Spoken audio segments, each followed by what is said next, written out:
houses for fishermen or small rooms. We didn't even have any hotels at that time.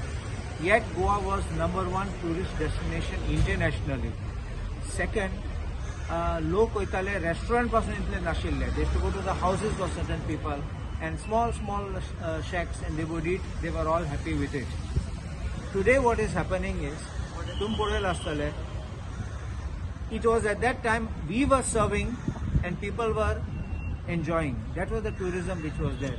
It was we who were running the business. आज दुसरे येयले आणि आमकां शिकयताय कितकोन business चलोवपाक. So this is what has happened. आणि आमचे उरले फकत आतींक सिर्वेर करपाक. Instead of us running the business, others are running our business and making us work there.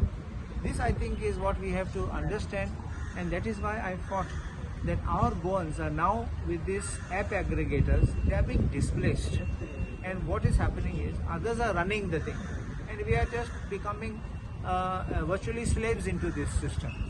So I think now look at these big hotels and all that, and you look who is getting employed. We are talking of unemployment in Goa. Amge sagle burge are not very highly educated. They can be employed in the hotels, some get experience, they go on the boat, they can go abroad.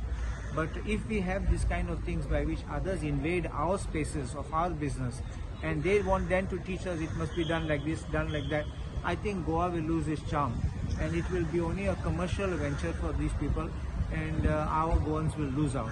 Therefore, I think that we have to take this issue carefully. And I am also bolla Sarkara that we must take everybody so that we can work out amicably, because your first point of a tourist is a taxi.